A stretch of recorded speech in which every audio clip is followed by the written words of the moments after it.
খেলার খবর, চেন্নাইয়ে কাল শুরু হচ্ছে বাংলাদেশ ভারত প্রথম টেস্ট। এই সিরিজে বাংলাদেশ দলের তুরুপের তাস হতে পারেন মেহেদী হাসান মিরাজ। হেড কোচ হাথুরু সিংহের মতে মিরাজই হবেন পরবর্তী সাকিব আল হাসান। রেদওয়ান শাওনের রিপোর্ট।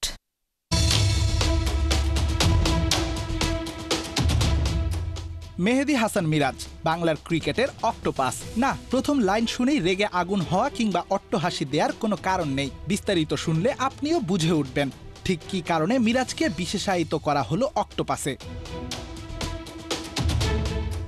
সেফালোপড শ্রেণীর অক্টোপাসের দেহে আছে বিশেষ ধরনের এক কোষ। মস্তিষ্কে থাকা ক্রোমাটোফোর নামের এই কোষ অক্টোপাসের আকৃতি কিংবা রং পরিবর্তনে রাখে ভূমিকা। পরিবেশের সাথে মিশে যেতে প্রয়োজন মতো আকৃতি বদলে রং পাল্টাতে পারে তারা। ক্রিকেটে মিরাজও যেন সেই কাজটাই করছেন বছরের পর বছর। ফরম্যাট পাল্টালেই বদলে ফেলেন নিজের খেলার ধরন।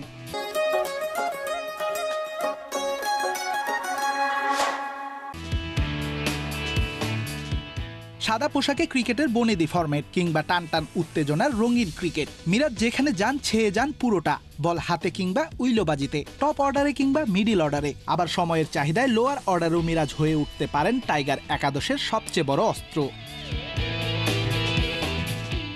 সাদা পোশাকে গেল ৩ বছরের রঙিন সময় পার করছেন এই অলরাউন্ডার। বল হাতে নিজেকে নিয়েছেন বিশ্বের সেরা ১০ বোলারের তালিকায়। উইকেটে থিতু হওয়া ব্যাটারদের বারবার সাজঘরে ফিরিয়ে ঘুরিয়েছেন ম্যাচের চেহারা। গেল ৩ বছরে ৯৪৬ ওভার হাত ঘুরিয়ে উইকেট নিয়েছেন ৮৪টা। ৩২ এভারেজে পকেটে পুড়েছেন তিনটা ফাইফার।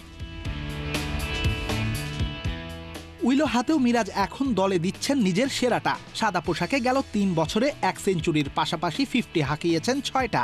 শুধু সাদা পোশাকেই নয়, সম্প্রতি সময়ে রঙিন পোশাকেও মিরাজ হয়েছেন টাইগারদের ট্রাম্প কার্ড। ব্যাটিং পজিশনে দলের প্রয়োজনে টপ, মিডল, লোয়ার বিতর্ক ছাড়াই গেল কয়েক বছরের পরিসংখ্যান বিবেচনায় মিরাজই এখন বাংলাদেশের সেরা অলরাউন্ডার।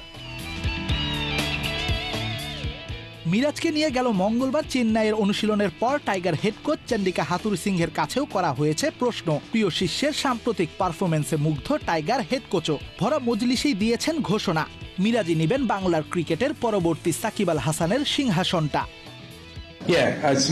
বাংলাদেশের ক্রিকেটে গেল ৫-৬ বছরে সবচেয়ে বেশি উন্নতি করেছে মিরাজ। আমার মনে হয় সাকিবের জায়গাটা নেয়ার জন্য সে পুরোপুরি প্রস্তুত আছে। সে তার ব্যাটিং এ উন্নতি করেছে, আর অবশ্যই বোলিংটা তার প্রধান অস্ত্র। কিন্তু ব্যাটিং এ তার উন্নতিটা চোখে পড়ার মতো।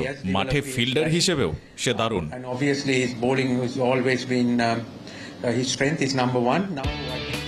রেদওয়ান শাওন, ৭১।